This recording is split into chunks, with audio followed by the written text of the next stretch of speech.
પહેલા તો વ્રતનો અર્થ શું છે? તો વ્રત એટલે શું? વ્રતનો અર્થ છે આપણે તત્વાર્થ સૂત્રમાં ઉમા સ્વાતિ કે છે વિરતિર વ્રતમ. વિરતિ, વિરતિને વ્રત કહે છે. વિરતિ એટલે શું? વિરતિ આમાં રતિ શબ્દ છે. વિરતિમાં શું શબ્દ છે? રતિ. તો રતિ એટલે ગમે આપણને. તો હિંસા ગમે, ખોટું બોલવું ગમે, ચોરી કરવી ગમે, આ બધું ગમે. અને એનાથી વિરતિ, એનાથી વિરક્ત થવું, એ ન ગમવું. અરુચિ, અરુચિ, સંસાર પ્રતિ અરુચિ, આ પાપ પ્રતિ અરુચિ, સાવધ્ય વ્યાપાર પ્રતિ અરુચિ, એને શું કહે છે? વ્રતમ. એને વ્રત કહે છે. વિરતિર વ્રતમ, વિરતિને વ્રત કહે છે. તો વિરતિ શેના માટે? તો પછી આપણું સૂત્ર તમને બધાને યાદ જ છે. હિંસા નૃતસ્તેયા બ્રહ્મચર્ય પરિગ્રહેભ્યો વિરતિર વ્રતમ. હિંસાથી, અસત્યથી, ચોરીથી, અબ્રહ્મથી અને પરિગ્રહથી વિરતિ व्रत कहवाय छे। बढ़ जाता है, बढ़ता भी है ना, अविरति आते ही बढ़ जाता है ना पाप हमारी। हिंसा से विरक्ति, हिंसा से, हिंसा की अरुचि, असत्य की अरुचि, पाप की अरुचि, उसे कहते हैं व्रत। व्रत। तो व्रतना બે અર્થ છે. એક તો પ્રતિજ્ઞા અને એક પ્રત્યાખ્યાન. વ્રતનો અર્થ એક છે પ્રતિજ્ઞા અને બીજો છે પ્રત્યાખ્યાન. બે એના વિભાગ છે, એટલે બે એક જ વાત છે, પણ એના બે વિભાગ આપણે કરીએ. પ્રતિજ્ઞા શેની? શુભ પ્રવૃત્તિની પ્રતિજ્ઞા, કે હું હિંસા નહીં કરું એક, અને હું અહિંસાનું પાલન કરું, છે ને? અહિંસાનું પાલન કરું અને હિંસા ન કરું. તો હિંસા ન કરવાના પ્રત્યાખ્યાન અને અહિંસાના પાલન કરવાની પ્રતિજ્ઞા, આ બે મળીને વ્રત થયું. વ્રતના જ્યારે આપણે વ્રત લઈએ છીએ, કોઈ પણ પ્રતિજ્ઞા કરીએ છીએ, કોઈ પણ પ્રત્યાખ્યાન કરીએ છીએ, પચખાન લઈએ ને આપણે, તો પચખાન લઈએ, અપવાસના પચખાન લઈએ એટલે શું? બે વાત શું છે? કે હું ન ખાવાના પચખાન લઉં છું અને હું આત્મરમણતામાં રહેવાની પ્રતિજ્ઞા કરું છું, છે ને? તો આ બેને એક સાથે જોડીને આ વ્રત થાય છે. ઠીક છે? પછી એના ફાયદા શું છે? એના ફાયદામાં થોડું ઘણું પુણ્યનો લાભ થાય છે. પછી આશ્રવથી સંવર, આશ્રવમાંથી આપણે સંવરમાં આવીએ છીએ. નિર્જરા થાય છે, ત્રીજો ફાયદો. અને ચોથો ફાયદો છે શુદ્ધતા, આત્માની શુદ્ધતા. આ વ્રતના ફાયદા છે. ઠીક છે?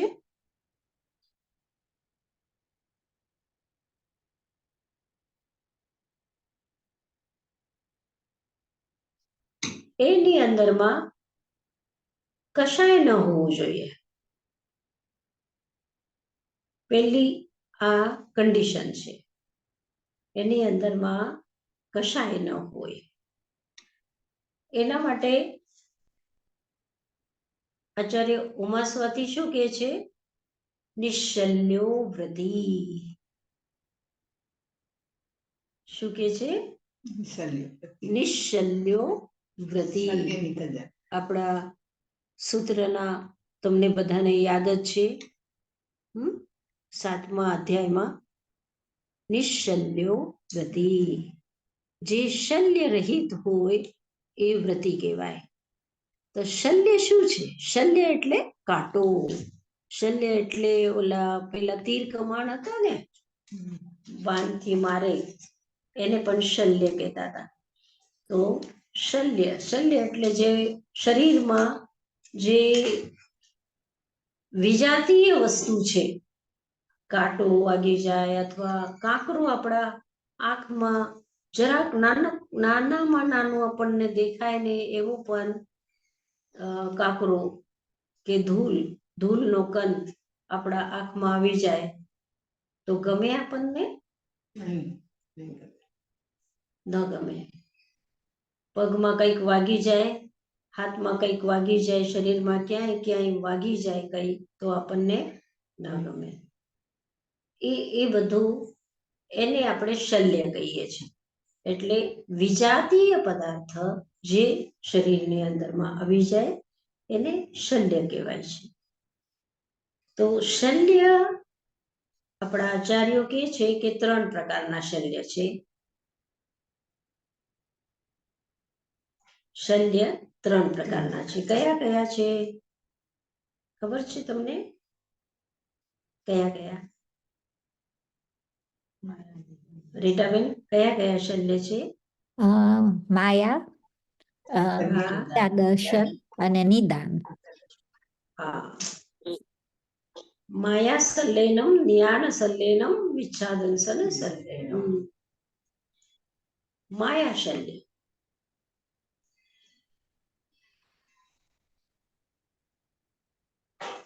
માયા એટલે કપટ. માયા એટલે શું? કપટ. કપટ એટલે શું? જે વિચાર શું કરતા હોય ને બોલીએ બીજું જ બધું સારું એ બધું કપટમાં આવી જાય ને. અંદરમાં બીજું અને બારે બીજું. અંદરમાં કંઈક બીજું વિચાર કરતા હોઈએ આપણે, અને જેને આપણે કહીએ કે દેખાવો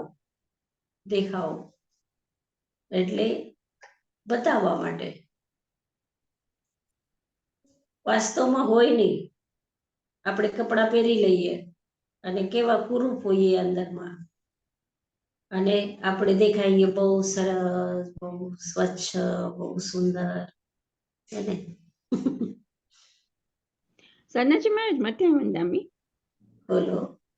વ્યવહારમાં તમે માયા કેવી રીતના ઓછી કે કાઢી નાખો? બીકોઝ અંદરમાં કદાચ કોઈ ગમતું ના હોય, પણ બારેથી તમારે એની સાથે વ્યવહાર તો કરવો પડે ને, તો કેવી રીતના કરવું? बराबर છે. बराबर बोलते, कभी कभी नहीं पसंद है तो भी अपन पता है ये बहुत स्ट्रिक्ट है, अपन इनसे नहीं झेल पाएंगे, छोड़ दो, कोई होता नहीं. બહુ સરસ એક શબ્દ દઈ દીધો છે મહાવીરે,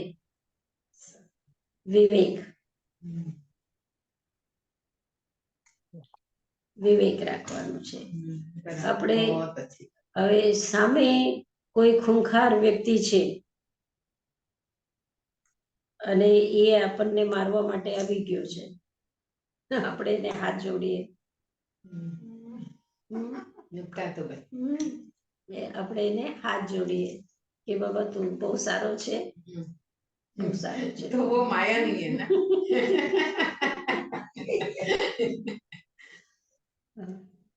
તો નિશ્ચિત આ માયા હોવા છતાં પણ જીવનની સુરક્ષા વધારે મહત્વપૂર્ણ છે. તો આ વિવેક છે, કોઈ પણ વ્યક્તિ તમારા ઘરે આવ્યો હોય, તમને ન ગમે, પણ તમે એના સાથે ઝઘડો તો ન કરો. ઠીક છે, આવ્યો છે, જે ઘરમાં આવ્યો એ અતિથિ છે, એનું તમારે સન્માન કરવાનું જ છે. પણ પહેલી વાત તો એ છે કે ન ગમે એવી વસ્તુ રાખવાની જ નહીં. પ્રત્યેક વ્યક્તિ પોતપોતાની રીતે એ બરોબર જ હોય છે. એક આટલા બધા આ સંસારમાં ઘણી વખત હું વિચાર કરું કે કેટલા ચહેરા છે, બધાને બે આંખ છે, એક નાક છે, બે તો કાન બી છે, અલગ એક મોઢું છે, પણ કોઈનો ચહેરો મળે જ. પ્રત્યેક વ્યક્તિ અલગ છે, પ્રત્યેક વ્યક્તિ અલગ છે, પ્રત્યેકની રુચિ અલગ છે, પ્રત્યેકની ક્ષમતા અલગ છે, आवाज भी व्यक्ति अलग अलग प्रत्येक व्यक्ति बिल्कुल उसकी चलने की पद्धति अलग है, उसकी बोलने की पद्धति अलग है, उसकी काम करने की पद्धति अलग है, उसकी थिंकिंग की मतलब हर चीज अलग होती है और प्रत्येक व्यक्ति अपने आप में एक यूनिक है, उसके जैसा कोई नहीं। प्रत्येक व्यक्ति तो हमको ये विचार करना चाहिए कि भाई वो जैसा है वैसा वो ठीक है। हमको नहीं अच्छा लगता है तो हमारे ही कोई अशुभ कर्म के उदय है, हमारे ही कोई अशुभ कर्म के उदय है कि हमको वो व्यक्ति अच्छा नहीं लगता है। अब वो जो छिपकली है वो हमको अच्छी नहीं लगती है ना, वो कॉकरोच है वो हमको अच्छा नहीं लगता है, अगर वो नजदीक आता है तो हम दूर भाग जाते हैं, नहीं हमको अच्छा लगता है। लेकिन क्या करें, उसको हम कैसे प्रेम करेंगे? अपने रूम में वो छिपकली आ जाती है तो अच्छा नहीं लगता है, ऐसे लगता है कि उसको किसी तरह से भले वो सुखी रहे लेकिन बाहर निकाल दे, बाहर में तुम सुखी रहो, मेरे पास नहीं। Nanaji Maharaj spiders as well. तो ये अब उसको कैसे हम प्रेम करेंगे और कैसे उसके साथ हम दोस्ती करेंगे, कैसे करेंगे? नहीं कर सकते हैं। लेकिन फिर भी हम इतना द्वेष न करें कि बस मतलब वो चिपकली है और गंदी है और ऐसी है, ऐसा हमारे मन में न लाए। जैसी भी है, हमको नहीं अच्छा लगता है तो हो सकता है कि हमारे ही कोई अशुभ कर्म है कि हम ऐसे प्राणियों को नहीं चाहते हैं। अन्यथा कितने ही सांपों के रंग देखो, जैसे मछलियों के अलग अलग रंग होते हैं, कोई सांप एक जैसा नहीं होता है। लाखों सांप इकट्ठे करने वाले लोग हैं, उन सांपों के बीच में रहते हैं, सांपों के बीच में रहते हैं, हजारों सांप उनके आसपास में हैं, सोते हैं छाती पे डाल के। हाँ, और वे सांप उनको कुछ नहीं करते हैं और वो सांपों को प्रेम करते हैं। कितना प्रेम करते। कुत्ते को भी यहाँ सुलाते हैं, नहीं सुलाए तो उनको नींद नहीं आएगी। कुत्ते की बात अलग है, लेकिन सांपों को प्रेम करना खूब प्रेम करते हैं, बहुत बहुत मतलब बड़ी बात है, लेकिन हम नहीं कर सकते। तो ये हमारा ही कोई मतलब अशुभ कर्म का उदय है कि हम नहीं कर सकते हैं। लेकिन फिर भी हम घृणा न करें, हम घृणा न करें। इतना वीणाबेन, इतना विवेक हम रख सकते हैं कि हम घृणा न करें। ठीक है, जैसा भी है वो हम एक्सेप्ट करें कि वो ऐसा ही है व्यक्ति। वो कहा ना कि माध्यस्थ भावम विपरीत वृत्तम, हम चार भावनाएं जो करते हैं तो उसमें वो हमको ठीक लगता है कि सत्वेषु मैत्री, उसमें भी सत्वेषु मैत्री कहने के लिए तो हमको बहुत अच्छा लगता है, लेकिन हम कितना कर सकते हैं ये हमको अपने खुद को ही मालूम है कि हम कितना कर सकते हैं। और फिर गुणेषु प्रमोदम, क्लिष्टेषु जीवेषु कृपा परत्वम, और फिर जो बचे हुए लोग है जो જે અણગમતા લોકો છે એ લોકો સાથે શું કરવાનું છે? માધ્યસ્થ ભાવ રાખવાનો છે। બહુ આપણે એકદમ હા આવો આવો તમે બહુ ગમ્યા અમને એવી રીતે આપણે અંદરમાં બીજો અને બહારમાં બીજો ના કરીએ, પણ ઠીક છે તમે આવ્યા સારું કર્યું, તમને શું ગમે છે, શું ઠીક છે, એના સાથે એવો વ્યવહાર આપણે કરી લઈએ તો પછી આ કપટ ન કહેવાય. ઠીક છે. તો સાધનાજી નિશ્ચય sorry, હા, સાધનાજી એમાં આમાં જો વિચાર કરતી હતી કે અને આપણા સાથે વ્યવહાર ઓલું હશે એવું નથી કે એવી આમ ઓલા હોય આપણા સાથે આપણી જોવાની રીતે એવી હોય કે એલાકા ગમતા નથી આપણને, પણ એવું ના હોય કે એલાકા બી આપણા એલાકા બી બધા સારા જ હોય, પણ એ આપણા હા, તરફ નિશ્ચિત નિશ્ચિત એવી નિશ્ચિત રીતે એના આપણા પણ ફ્રેન્ડ્સ, હા હા એના પણ મિત્રો હશે, હા એનો પણ પરિવાર હશે, એની પણ માં હશે, એને ખૂબ લાડ કરતી હશે, એનો ભાઈ હશે, એની બેન હશે, એને ખૂબ પ્રેમ કરતા હોય, તો આપણા સાથે કદાચિત આપણા સાથે એની પત્રિકા ન બેઠી હોય એ ન મેળ બેઠો હોય તો તો આપણા જ કંઈક ખામી છે, આપણી જ કંઈક ખામી છે એવું સમજીને અને એના સાથે વ્યવહાર કરો. ઠીક છે. કદાચ વ્યક્તિનું તો ઠીક, પણ આપણે ક્યાંક કમિટીમાં કે હોય તો બધાના વિચાર અલગ હોય, ઘણી ફેરે ગમે નહીં, પણ પછી પાછળથી આપણે બોલીએ એના આઉટસાઇડ ધ મીટિંગ આપણે બીજી વાતો કરતા હોય ઓન ધેટ ઇશ્યુ, તો એ બી માયા થયું કે નહીં? માયા નહીં, આમાં વિવેક જ રાખવું પડશે. જો આપણે ત્યાં ઝઘડવા બેસ્યું તો પછી જે કમિટીનું કામ છે, આપણે બધા મળીને જે કામ કરી રહ્યા છીએ એ કામમાં પછી ખલેલ પડે. એટલે એના વિચારોને ભલે આપણે એક્સેપ્ટ ન કરી શકીએ, પણ સમજવાની કોશિશ કરવાની, અથવા આપણા વિચારો એને કન્વિન્સ કરવાની આપણી તાકાત હોય તો આપણે કરવાની, ન તાકાત હોય તો યા તો એક્સેપ્ટ કરવાનું, યા એક્સેપ્ટ કરીને નહીં તો પછી એક્સેપ્ટ કરાવીને આગળ ચાલવાનું, અને એ બે ન હોય તો વિવેકથી આપણે ચાલવાનું કે ઠીક છે ભાઈ, આપણે નથી એક્સેપ્ટ કરાવી શકતા, નથી એક્સેપ્ટ કરતા, પણ વિવેક તો આપણે રાખી શકીએ. ઠીક છે. સાધનાજી મહારાજ જે બીનાબેને હમણાં કીધું, તો પછી આપણે એ પતી ગયું, કમિટીની મીટિંગમાં જ બધું અઘરી થઈ ગયું હોય તો એની વાત જ નહીં કરવાની ને પછીથી એની ચર્ચા પછીથી નહીં કરવાની તો આગળ. પછી ફાયદો શું ના, એ આપણું જ અર્થ કમિટીની ધ્યાન અંદર થાય. કરવાની, કમિટીની બારે હું કઉ છું, જો રિઝોલ્વ થઈ ગયું હોય તો પછી ચર્ચા શું કરવાની જરૂર એમ. કોઈ જરૂર નહીં, કોઈ જરૂર નહીં, આપણો જ અર્થ ધ્યાન થાય, નહીં કરવાની. ઠીક છે, જે છે એ ઠીક છે. ઠીક, પછી બીજો શું શલ્ય છે? નિદાન શલ્ય. સાધનાજી મહારાજ આપણે શલ્ય માયા લીધું, શલ્ય કશાય ના કીધું, માયા જ કીધું, તો સમજાવશો પ્લીઝ? એમાં શું છે? ક્રોધ દેખાય બારે, અભિમાન દેખાય જ, લોભ દેખાય, પણ માયા જે છે એ દેખાતી નથી, એટલે એને શલ્ય કીધું છે. એ અંદર હોય, છુપેલી હોય, ગૂઢ છે, જલ્દી પ્રકટ નથી થતી. ક્રોધ તો દેખાય આવે,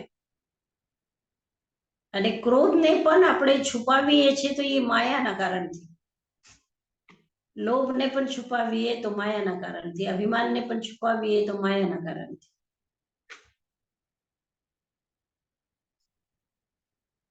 એટલે મોહ માયા આપણે બોલીએ છીએ વધારે, મોહ માયા, હે ને, સંસારનું કારણ. ઠીક. હવે બીજો શલ્ય નિદાન શલ્ય. નિદાન શલ્યમાં એટલે જે કંઈ આપણે મૂલ્યવાન વસ્તુ છે, એટલે આપણે ભક્તિ કરીએ કે આપણે તપ જપ કરીએ, આપણે જે કંઈ સાધના કરીએ, એ સાધનાનું ફળ આપણે ભૌતિક વસ્તુમાં માગીએ, એને કહે છે નિદાન.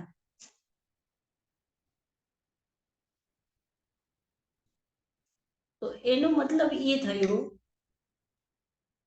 કે તમે મૂલ્યવાન વસ્તુ વેચી અને એકદમ ફુગટની ફાલતુની વસ્તુ તમે ખરીદી લો છો, એનો મતલબ એ થયો.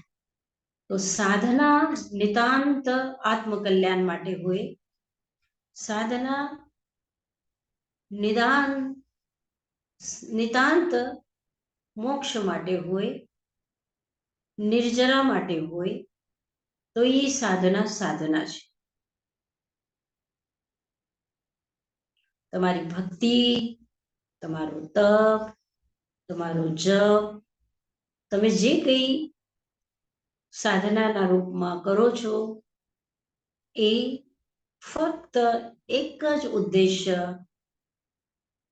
કે મારી કર્મની નિર્જરા થાય.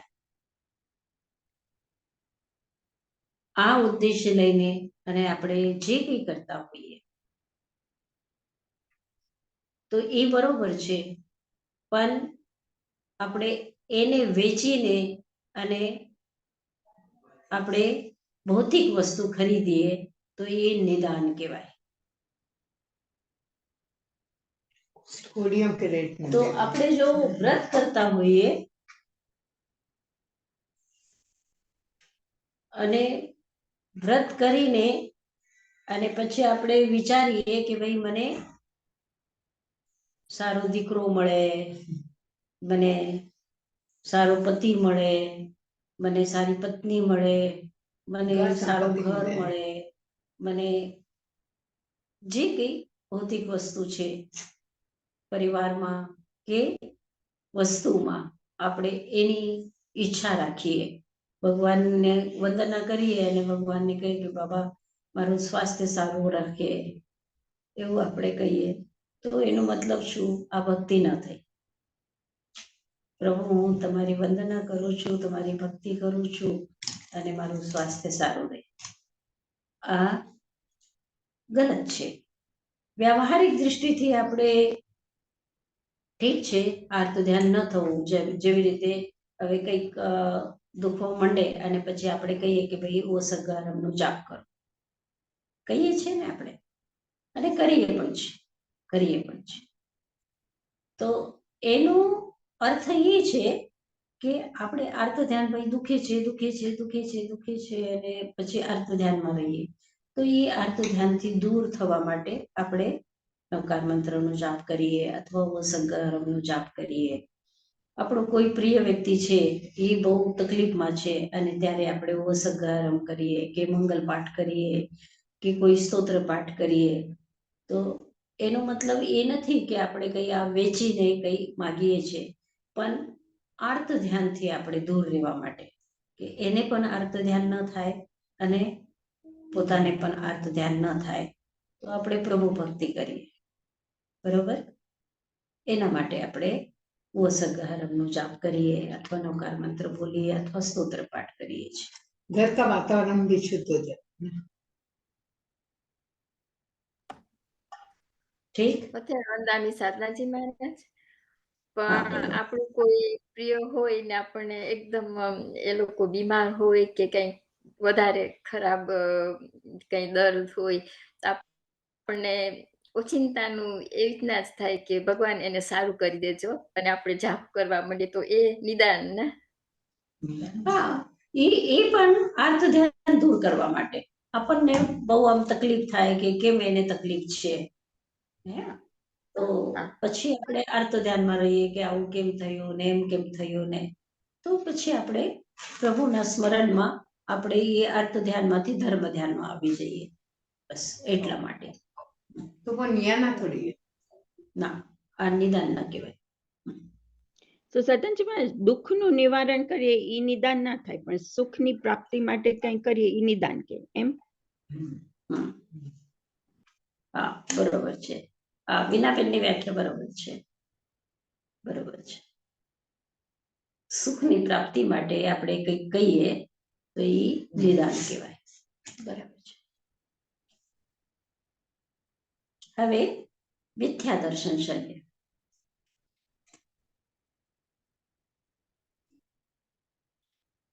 મિથ્યા દર્શન શલ્ય એના માટે આપણે શું કરી શકીએ?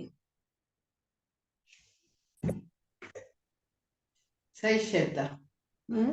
सही श्रद्धा, श्रद्धा सही होनी। जो भगवान ने बताया वो वही मांगे। हाँ, सम्यक्त्व की प्राप्ति सम्यक्त्व मिथ्या की- दर्शन शल्य देव गुरु જે છે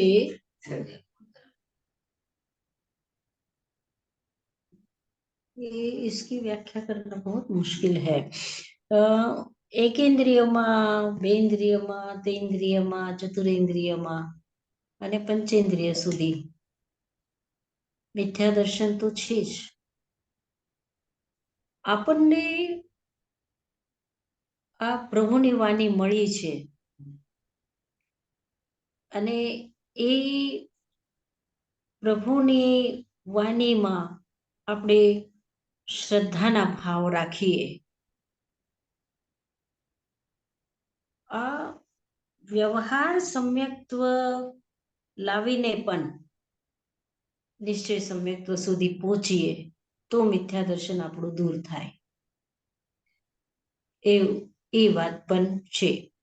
અને આપણે એમ માનીએ છીએ કે કારણ કે આપણે વ્રત પચખાન કરીએ છીએ તો નિશ્ચિત આપણું સમ્યક્ત્વ તો છે જ. આપણને આત્મા શું છે, પરમાત્મા શું છે, મોક્ષ શું છે એની જિજ્ઞાસા છે. તો એનું મતલબ છે કે આપણે સમ્યક્ત્વ છે. ફક્ત વ્યવહાર સમ્યક્ત્વ નથી પણ આ નિશ્ચય સમ્યક્ત્વ તરફ આપણું પ્રયાણ છે. આપણા પગલા એ બાજુમાં છે.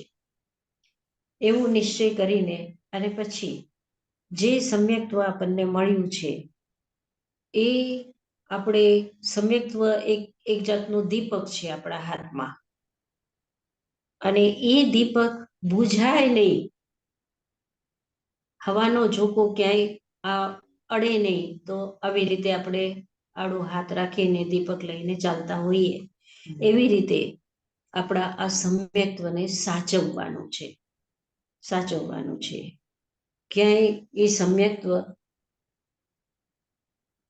દૂર ન જાય આપણાથી, આ દીપક ક્યાંય બુઝાય નહીં એના માટેનો જે પ્રયત્ન છે એ સમ્યક્ત્વ છે. અને એના માટે મિથ્યા દર્શન એટલે કોઈ કે ભાઈ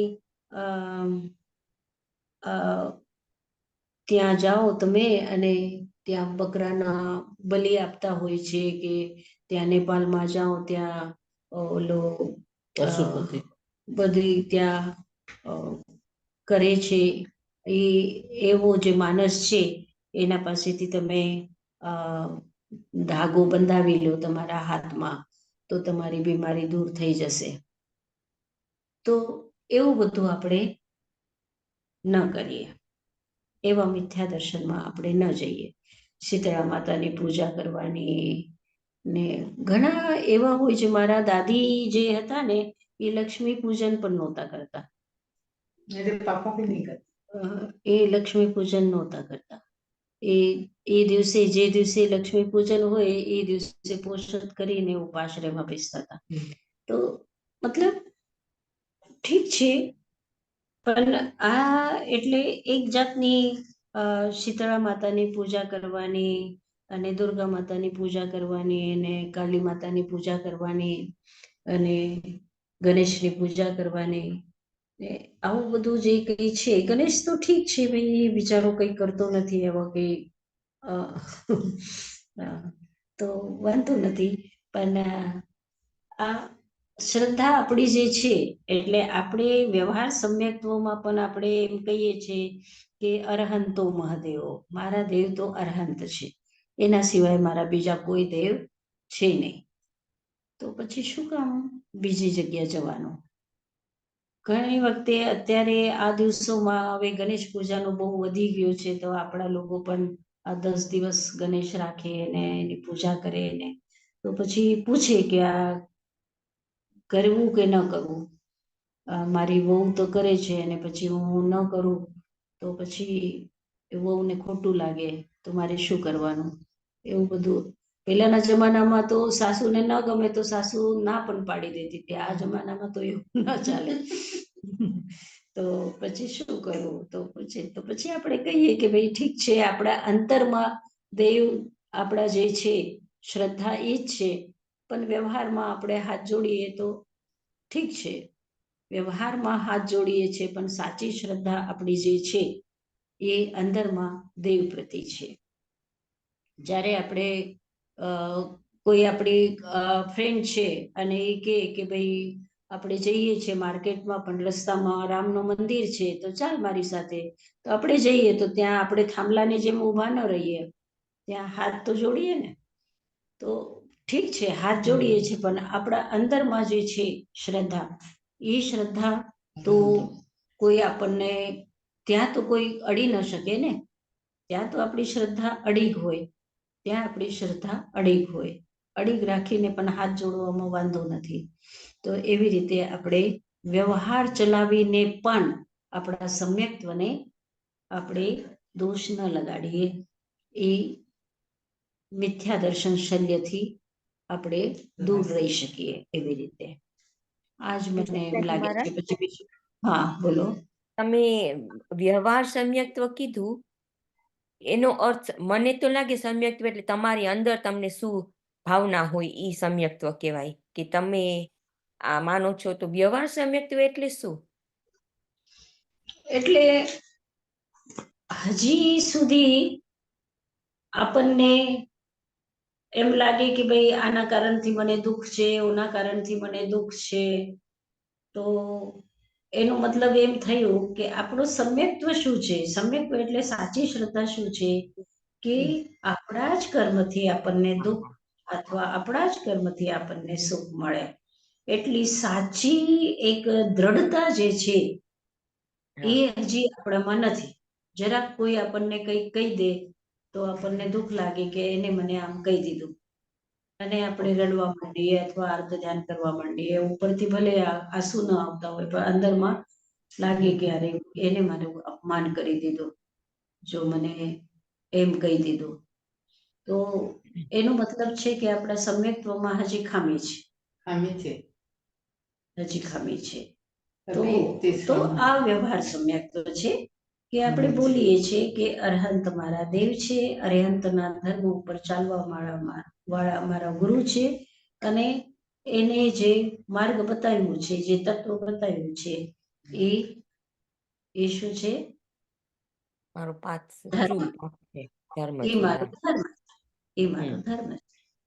દેવ, ગુરુ અને ધર્મ, આ ત્રણ જે છે એની એટલે પકડ જે છે.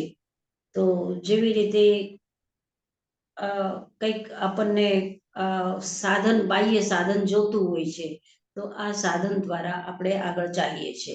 પણ વાસ્તવિક જે છે એ છે કે આત્મ પ્રતિ શ્રદ્ધા, આત્મા જ દેવ છે, આત્મા જ ગુરુ છે, ને આત્મા જ ધર્મ છે.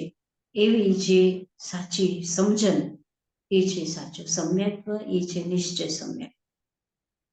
ઓકે. અને બીજો ક્વેશ્ચન એ હતો, આપણે મિથ્યા દર્શનની વાત કરીને, તો કોઈ એકદમ બીમાર હોય અને વેસ્ટર્ન મેડિસિન લાગુ ના પડે, તો તમને કોઈ કહે કે તમે આ ટ્રાય કરો કે ઓલું ટ્રાય કરો, તો આપણે એવી રીતે કરીએ તો મિથ્યા દર્શન કહેવાય? ના, મિથ્યા દર્શન નહીં. આ શરીર છે, અને શરીરને ભૂખ લાગે છે, તો આપણને ખબર છે કે રોટલી એને આપીએ તો એની ભૂખ મટે છે. એવી રીતે આ દવા આપીએ તો એનો રોગ મટે છે. આ દવાથી નથી મટતો તો ઓલી દવાથી મટે છે, કે પેલી દવાથી મટે છે. તો એ આપણે કરીએ, વાંધો નથી. કારણ કે શરીર છે અને શરીરને બાહ્ય સાધનો આ જરૂર છે. પણ એ સાધનમાં એને સમ્યક્ત્વ એટલે કે છે આપણા આચાર્યો ક્યાં લાખ બાર બેઠી દેખ. તો સમ્યક્ત્વ માટે આચાર્ય આપણા શું કે છે કે યત્ર સમ્યક્ત્વ હાનિર્ન યત્ર ન વ્રત દૂષણમ તત્સર્વમ હિ જૈનાનામ આચારો વિધિ. એટલે તમે આ જે કઈ આ સંસારમાં જ્યાં તમે રહો છો, જે કમ્યુનિટીમાં રહો છો, એ બધા જેવી રીતે કરે છે એવી રીતે તમે કરો, વાંધો નથી. તમારા સમ્યક્ત્વમાં હાનિ ન હોય, તમારા વ્રતમાં કોઈ દૂષણ ન હોય, તો તમે જે પણ કંઈ કરો તો વાંધો નથી એમ. Thank you. પણ દોરા ધાગા કરવા માટે તમે જશો અને એ વ્યક્તિ એવો ખૂંખાર હશે અને એના પાસેથી તમે ધાગો બંધાવો તો એ તમારા વ્રતમાં દૂષણ આવી જાય. બરોબર?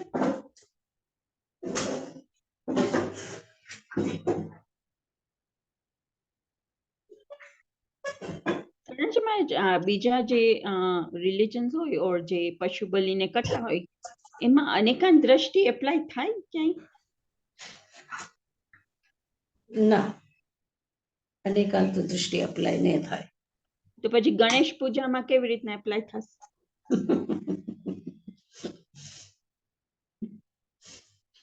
એમાં તો હિંસા છે ને સાધનાજી મહારાજ, હિંસા હોય તો અનેકાંતવાદ તો આવે જ નહીં એમાં.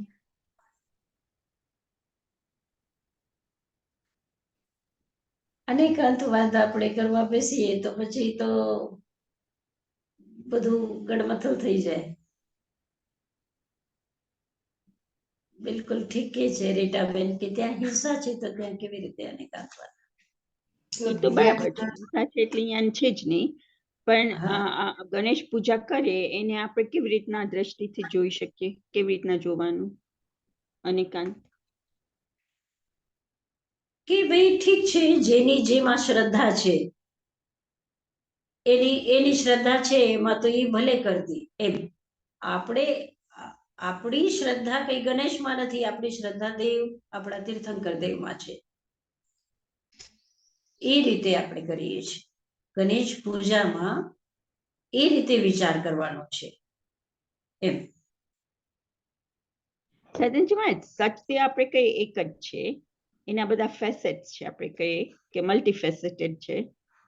તો પછી ઈ એક ફેસેટ હશે કે નહીં? ઈ સત્યની ફેસેટ છે કે નહીં? આપણે કેવી રીતના ડિસ્ટિંગ્વિશ કરીએ કે આ સત્ય ને આ સત્ય નથી?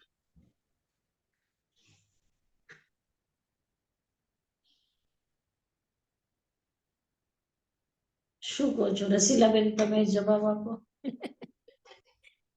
મારા માટે તો એ છે કે જેમાં તમને શ્રદ્ધા હોય ને એ તમે પાથ ફોલો કરો, અને બીજાને જેને શ્રદ્ધા હોય એના પાથ ફોલો કરે. બીનાબેનની વાત સાચી છે કે આપણે કહીએ છીએ કે આ, પણ આપણને આ અંદરથી થવું જોઈએ ને કે આ જ મને it makes sense to me અને this is what I want to do. હવે બીજાને ઈ મેક સેન્સ થતું હોય તો એ લોકો ઈ કરે. એટલે ભલે આપણે જોઈએ બધા પાથ સિમિલર હશે, પણ કેવી રીતના એ બધા પાથ ઉપરથી પહોંચતા હશે, સીધા જાસા હશે કે આડા, એ આપણને ખબર ના હોય. તો જે શ્રદ્ધા આવે ને એ પાથ આપણે ફોલો કરવાનો, બીજા ભલે જે કરે. હું નાની હતી તો હું કોન્વેન્ટ સ્કૂલમાં ભણતી હતી, તો અહીંયા તો ક્રિશ્ચિયાનિટી હોય, પછી બધા મારા ભેગા હોય મુસ્લિમ્સ ને બધા હતા ભેગા. તમે બધાને એ લોકોના ચર્ચનું સાંભળો, પણ આપણે આપણા પોતાનું આ મને છે, આ મને ખબર છે, આ મને સાચું લાગે છે એટલે આપણે ફોલો કરીએ. એટલે મને એમ થાય કે પાથ બધાના સેમ હશે, બધોનો એક જ પાથ છે, પણ આપણે કેવી રીતે એક જણ બધા પાથને ફોલો કરી શકીએ. તો તમે કીધું કે ઊંધું ટકું બધું થઈ જાય, કન્ફ્યુઝન થઈ આવે આપણામાં. એટલે એટલા માટે મને કરી શકીએ છીએ, બીજું તો જ્ઞાની જ જાણી શકે છે. અનેકાંતવાદ ત્યાં એપ્લાય કરવા જઈએ તો બહુ આપણે કન્ફ્યુઝ થઈ જઈએ. એટલે બસ એ બરાબર કે છે રસીલાબેન કે જે આપણને ગમે છે એ આપણે ફોલો કરવાનું છે, બસ. સતનાજી મહારાજ, પણ એનો મતલબ એવું જ બી થયું ને કે આપણે ભગવાન મહાવીરને ફોલો કરીએ છીએ ને, આપણી શ્રદ્ધા ભગવાન મહાવીરના વર્ડ્સ ઉપર છે ને એને જે પાથ બતાવ્યો છે, તો એવી રીતે બીજા બધા પાથ્સ બી છે, અને બધાની શ્રદ્ધા જુદી જુદી હોય, અને એમાં કંઈ ખોટું નથી. ભલે ભગવાન મહાવીરનું પાથ ફોલો કરીએ છીએ, પણ આપણે હવે રહીએ છીએ અમોંગસ્ટ પીપલ કે જે બીજું બધું ફોલો કરે. તો એ લકા જેમ આપણામાં આપણું જ્યારે કંઈક હોય ને એ લકા આવીને આપણી સાથે ફેસ્ટિવલ કરે છે, સેલિબ્રેટ. તો એવી રીતે આપણે બી જાય. ઇટ્સ રિસ્પેક્ટ, બીજું કાંઈ નહીં, રિસ્પેક્ટ. આપણે એમ જોઈને બી જઈ શકીએ કે રિસ્પેક્ટ છે ફોર અધર્સ. એવી રીતે લાઈક ફોર એક્ઝામ્પલ હવે આપણા વિરાયતનમાં બધા લોગ ગણેશની પૂજા કરે, કારણ કે એ લોકોને શ્રદ્ધા છે. બધા જે ત્યાંના વર્કર્સ છે ને એમ, તો આપણે બી રિસ્પેક્ટ કરે. આપણે એમ નથી કહેતા તમે અહીંયા નહીં કરો, એમ તો આપણે નથી કહેતા, બિકોઝ આપણને ખબર છે કે એ લોકોની શ્રદ્ધા છે ને આપણે એ લોકોને સ્પેસ આપીએ છીએ કે તમે કરો તમારું જે ફેથ છે એનું સેલિબ્રેશન. પણ અહીંયા આપણે કાલીની પૂજા નહીં કરવા દઈએ ને. ઓહ, કેમ? તો એ લોકો તો કાલી પૂજા કરે ત્યારે એ લોકો તો વધ કરે ને બકરા ને એવી રીતે. હા, પણ ત્યારે હિંસા થાય છે, તો એ પાછા આવી ગયું. પણ ઓલ્સો લાઈક આચાર્ય હેમચંદ્ર જ્યારે એમને લઈ ગયા, એમને બધાને થયું કે ઈ તો જાય છે શિવના મંદિરમાં, કઈ ઈ નમશે નહીં, પણ એને ઈ તો નહીં માં એને તો એ જ વાત હું કહું છું કે તમે કન્વિન્સ કરી શકતા હો બીજાને તો તમે કન્વિન્સ કરી શકો તો ઘણી મોટી વાત છે. પણ હવે એ તો મોટા સિદ્ધસેન દિવાકર શિવના મંદિરમાં જાય છે અને કલ્યાણ મંદિર સ્તોત્ર બોલે છે તો શિવલિંગ ફાટીને અને પાર્શ્વનાથ ભગવાન નીકળે છે. એટલી શક્તિ તમારામાં હોય તો બહુ સરસ વાત છે, બહુ સરસ વાત છે. પણ નહીં તો પછી હવે ઠીક છે, એ લોકો જે કરે છે એ કરવા દો. ત્યાં માધ્યસ્થ ભાવ રાખો અને રિસ્પેક્ટ, જ્યાં તમે રિસ્પેક્ટ રાખી શકો ત્યાં રિસ્પેક્ટ રાખો. Sorry Binaben, go on. ના હું કહેતી હતી કે તો પછી હવન ને એ બધું એમાં તો બહુ હિંસા હોય, એ પણ નહીં કરવાનું ને. નહીં. हाँ, गणेश पूजा में हवन करते हैं हवन ना नहीं। फिर तो ये अपने दीप करते तो दीपक करते बहुत बहुत कुछ है, छोटी छोटी बातें हैं, जितनी हम एक्सेप्ट कर सकते हैं एक्सेप्ट करें ना करें वो अलग बात है. यानी अब किसी को श्रद्धा है कि भाई वो भूमिया जी को वंदना करते हैं, किसी को नहीं श्रद्धा है, हम नहीं भूमिया जी की वंदना करेंगे, हम अपने भगवान की वंदना करेंगे, अपने गुरु की वंदना करेंगे. ये अलग बात है. आपको जो अच्छा लगता है वो आप करिए. સાધનાજી મહારાજ, હા, આપણે ગમે તે તમે ભૌમિયાજીની વાત કરી, અમે ચર્ચમાં જઈએ કે ગમે ત્યાં જઈએ, મારા પ્રમાણે તો એમ થાય કે જે આત્માની પાછળ આ જે બંધાણું છે એ આત્મા તો કેટલો ઉત્તમ હશે, ત્યાં જીસસ ક્રાઇસ્ટ હોય કે ગમે તે હોય, મારાથી તો વધારે ઊંચો ને કહેવાય, અમારાથી તો એ આત્મા ઊંચો કહેવાય. એટલે એના માટે થઈને રિસ્પેક્ટ થી તમે એ લોકોને આમ નમન કરો તો ઈ મિથ્યા દર્શન કહો, કેમ તમે તો તમારું પાથ ફોલો તો કરો છો. ના ના ના ના ના, એમાં મિથ્યા દર્શન નથી. આપણા અરહંત જે છે, નમો અરહંતાનમ માં જે છે, તો એમાં તો કોઈ તીર્થંકરોના નામ નથી. ના, અરહંત એટલે જેને પણ પોતાના ઇન્દ્રિયો ઉપર વિજય પ્રાપ્ત કર્યું છે, જેને પણ રાગ દ્વેષને નષ્ટ કરી દીધું છે, તો એ આપણા પૂજ્ય છે. તો આપણા માટે ફક્ત અરહંત જ નહીં, આપણે ત્યાં તો નારદને ને રામને ને કૃષ્ણને પણ માન્યું છે કે એ પણ તીર્થંકર થવાના છે, અને જે પૂજ્ય આત્મા થઈ ગઈ છે તો એ તીર્થ સિદ્ધા, તીર્થ સિદ્ધા, તીર્થંકર સિદ્ધા, તીર્થંકર સિદ્ધા, સ્વયં બુદ્ધ સિદ્ધા, પ્રત્યેક બુદ્ધ સિદ્ધા, બુદ્ધ બોધિ, અને સ્ત્રીલિંગ પુરુષલિંગ બધા, અને શ્રાવકો. હવે માતા મરુદેવી છે તો માતા મરુદેવી તો એને તો કઈ દીક્ષા નથી લીધી, તો કઈ તીર્થંકર નથી, પણ આપણે એને અરહંત માનીએ છીએ ને. તો અરહંતમાં એ બધા આવી ગયા. ફક્ત 24 તીર્થંકર નથી. અરહંતાનમનો અર્થ ફક્ત 24 તીર્થંકર નથી. ના ના, એ તો સમજી. હું તો ખાલી વાત કરું છું કે આપણે આ બધી વાતો કરીએ છીએ. તો હવે અમે જઈએ તો ચર્ચમાં, તો હું આમ કરું બીકોઝ મને એમ થાય જીસસ ક્રાઇસ્ટ હતા, એનો તો આત્મા મારા કરતા ઊંચો હતો, એટલે મારાથી જે ઊંચા આત્મા હોય, અરહંત હોય કે ન હોય એ મને નથી ખબર, પણ ઈ મારા કરતા તો આત્મા ઊંચા હતા સ્પિરિચ્યુઅલી. એટલે હા, મનીષો પ્રમાણ છે, બરોબર છે. હા, એટલે એટલા માટે હું કહું છું. સનજમાં જે એક મિથ્યાત્વ કે છે કે બધા ધર્મને સાચામાં, બધા ધર્મને માનવું કે બધા બરાબર છે ઓર બધા સરખા છે, તો એનું આપણે કેવી રીતના ડિસ્ટિંગ્વિશ કરીએ કે કયો ધર્મ સાચો? આઈ મીન એક મિથ્યાત્વ આવે છે કે આ બધા ધર્મને આપણે બિલીવ કરીએ કે બધા સરખા છે, સારા છે, તો આપણું મિથ્યાત્વ કેવી રીતના એમાંથી નીકળી શકીએ? આપણે કોઈના સાથે દ્વેષ નહીં કરવાનો, બસ એટલી વાત મને ખબર છે. કોઈના સાથે દ્વેષ નહીં કરવાનો, અને એક વ્યક્તિ બધું ન કરી શકે.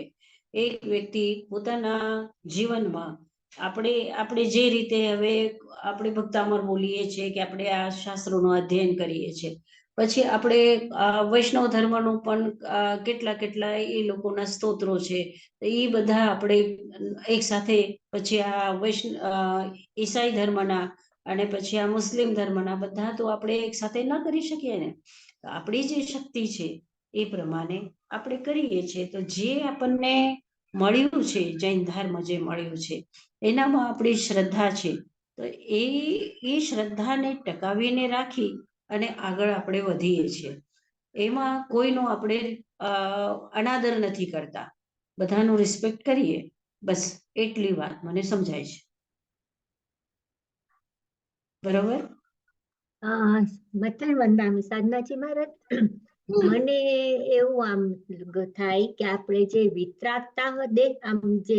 વિતરાગતા દેખાય, એટલે આપણા ભગવાન વિતરાગ છે, તો આપણને ઈ જોવું જોઈએ. ત્યારે મને આઈ ઓલવેઝ સી ધેટ કે આમાં વિતરાગતા દેખાય છે મને. બરોબર છે, બરોબર છે.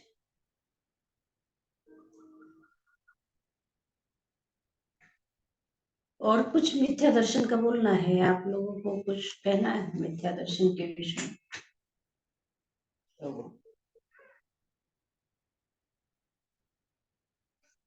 ठीक છે. તો આ શલ્યથી જે શલ્ય રહિત છે એ વ્રતી કહેવાય. ઠીક છે. અને એનો મતલબ એવો થયો જ્યાં સુધી વ્યવહાર સમ્યક્ત્વ તો છે જ, પણ જ્યાં સુધી નિશ્ચય સમ્યક્ત્વ નહીં હોય ત્યાં સુધી વ્રત નહીં કહેવાય. ના, એવું નથી. નિશ્ચય સમ્યક્ત્વ જ્યારે આવશે ત્યારે તો વ્રતની પણ જરૂર નહીં હોય, ત્યારે તો આપણે વધી જ જશું આગળ. પણ આ વ્યવહારથી જ આપણે આગળ વધવાનું છે. તો વ્યવહાર સમ્યક્ત્વ સાથે અને વ્યવહાર વ્રત સાથે જ આપણે આગળ વધીએ છીએ, એ સમજીને આપણે ચાલી રહ્યા છીએ અત્યારે. તો અને આ વ્રત જે છે સાર્વભૌમ વ્રત છે, એના ઉપર કઈ જૈનનો સિક્કો છે એવું નથી. અહિંસા કોઈ ધર્મ એવો નથી કે જે હિંસાને ધર્મ માનતો હોય. ठीक है, कोई धर्म एवो नहीं। दूसरी जाति को भी सम्यक्त हो सकता है ना? दूसरी जाति को हाँ, सबको सम्यक्त हो सकता है. तो आ हिंसा ઘણી વખતે એવું જોવામાં આવ્યું છે કે એ પેકેટ ફૂડ છે એ ખાતું હોય છે, અને પછી જ્યારે એ જુએ છે બકરાને મારતાના, જ્યારે એ પ્રત્યક્ષ જુએ છે ત્યારે એ છોડી દે છે. અત્યારે અહીંયા નીતાબેન આવ્યા હતા, નિલેશ અને નીતા, તો એને કીધું કે હું દૂધ પીતો હતો પણ હવે હું દૂધ છોડી દઉં છું. કીધું કે કેમ? તો કે દૂધ કાઢતા જોયું છે મેં, તો ગાયને બાંધે છે, બછડાને પીવા નથી દેતા અને એવી રીતે કરે છે. તો મને એમ લાગે છે કે આપણને જરૂર નથી દૂધ પીવાની, તો શું કામ આપણે દૂધ પીવું જોઈએ? અને પછી એ કે મેં હવે દૂધ છોડી દીધું છે. એટલે જ્યારે આપણે જોઈએ ત્યારે આપણને ખબર પડે કે વાસ્તવિકતા શું છે. જ્યાં સુધી આપણને ખબર નથી કે કેવી રીતે, અને આપણા પ્રત્યેક વસ્તુમાં આપણા જેટલા સારામાં સારા ચોખા હોય છે ચાવલ, તો એ કેવી રીતે સારા હોય, આપણી સાકર જે છે એ કેવી રીતે સારી છે,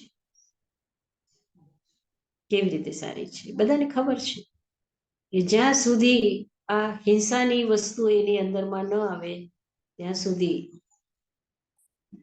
સુધી આટલી ઉજ્જવલ, એટલી સરસ, સફાઈ એટલી નહીં આવે. સફેદ સાકર આપણા ઘરમાં ન આવે. દાળ પણ જે છે, બધા દાળમાં પણ એવી રીતે એ લોકો કંઈ ને કંઈ કરતા હોય છે, ચાયની પત્તીમાં પણ કરતા હોય છે. કોઈ વસ્તુ એવી નથી કે જેની અંદરમાં હિંસા નથી.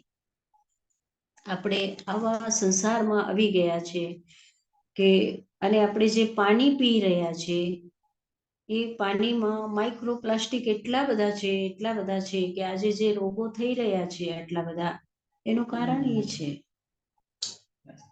કે આટલા, અને જે આપણે પ્લાસ્ટિક વાપરીએ છીએ, એક થેલી આપણે પ્લાસ્ટિકની લઈ આવીએ અને એ ફેંકી દઈએ છીએ, તો એ ફેંકી દઈએ છીએ ત્યારે આપણે વિચાર નથી કરતા કે આ પ્લાસ્ટિક જશે ક્યાં? આપણે સાબુ વાપરીએ છીએ તો કેટલું સાબુ વાપરવાનું, આટલી જરૂર છે ને આપણે આટલું નાખીએ છીએ, ત્યારે પણ આપણે ખૂબ મોટી હિંસા કરી રહ્યા છીએ. તો એ આટલું બધું સૂક્ષ્મતાથી જ્યાં સુધી સમ્યક્ત્વ અંદરમાં ન હોય ત્યાં સુધી આવો વિચાર ન એ ધરતીમાં જાય છે સાબુ, અને તમારી ધરતી ફર્ટિલાઇઝર જે એની અંદરમાં ફર્ટિલાઇઝ છે, એટલે ધરતીની અંદરમાં જે ક્ષમતા છે ઉગાડવાની, તો તમારું સાબુનું પાણી ત્યાં જાય છે અને એ ધરતીને એકદમ ઓલું કરી નાખે છે. ઘણું બધું આજે જે પરિસ્થિતિ છે ને જેવી રીતે આપણે જીવી રહ્યા છીએ, આગળના પેઢી માટે આપણે શું આપશું? આપણા દાદાના દાદા વહેતી નદીઓને જોઈ છે, આપણા દાદા લોકોએ કૂવામાં પાણી જોયું છે, આપણે લોકો બિસ્લરીમાં પાણી જોઈ રહ્યા છે. આપણા છોકરાઓ બિસ્લરીના પાણીથી વધુ ખબર નથી એને. આવતી પેઢી એ બિસ્લરીની ખાલી બોટલ જોઈને રડશે, એવી પરિસ્થિતિ થઈ છે. તો આ આપણે સમ્યક્ત્વની અને મિથ્યાત્વની વાતોમાં રહી જઈએ છીએ, અને આપણું જીવન કેવી રીતે આપણે જીવી રહ્યા છીએ એ બહુ મુશ્કેલ છે, બહુ મુશ્કેલ છે. સામંજસ્ય બેસાડવું બહુ મુશ્કેલ છે. શાસ્ત્રની વાત કરવી, ચર્ચા કરી લેવી એ અલગ છે, અને આપણું જે જીવન જેવી રીતે જીવી રહ્યા છે એ બહુ અલગ છે, બહુ અલગ છે. એક પણ દાણો આપણે જ્યારે હેઠું નાખીએ છીએ, એના પાછળની કેટલી બધી મહેનત છે એ આપણને ખ્યાલ નથી આવતો. એક બૂંદ પણ પાણીની આપણે જવા દઈએ છીએ, એના પાછળ આ સમ્યક્ત્વ અને મિથ્યાત્વ ત્યાં આપણને ખ્યાલ નથી આવતો. પણ સાધનજીમાં જેને સમ્યક્ત્વ હોય એ જ આ વિચાર કરી શકે ને. અનુકંપા ક્યાંથી આવે? એ સમ્યક્ત્વની દ્રષ્ટિ હોય ત્યાં જ અનુકંપા આવશે. ત્યાં જ આવે.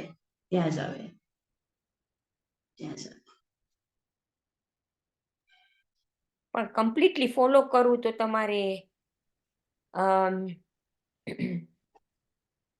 મને તો એમ થાય છે કે આજે જે સાધુ જે ગોચરી લેવા જાય છે ને એ બિચારા ગમે તેટલું ટ્રાય કરે, 100% એ લોકો એ ફોલો ના કરી શકે. કહું કેમ, એ લોકો ભલે બીકોઝ બીજા ઉપર રિલાયન્ટ હોય ને એના કેવી રીતે બધું આવે છે ઘરમાં આપણે. અમે તો બધું કમ્ફર્ટ માટે ઇઝીથી મળી જાય એવું જ ગોતતા હોઈએ ને. જ્યાં સુધી આપણે જંગલમાં ન જઈએ ને એક્ઝેક્ટલી જંગલમાં ના જઈએ ને જંગલમાં જે મળતું હોય ફ્રૂટ ઉપર ને એના ઉપર સર્વાઈવ ના થાય તો ત્યાં સુધી આ કમ્પ્લીટ તો મુકાશે જ નહીં. પણ તમારી વાત સાચી છે કે ઓછું થઈ શકે. પણ જેટલું બની શકે એટલું આપણે કરીએ. બીજું શું? એ જ સમ્યક્ત્વ છે. અચ્છા, તો હવે અત્યારે સ્ટોપ કરીએ આપણે વ્રતનું, અને આપણા જે પ્રશ્નો છે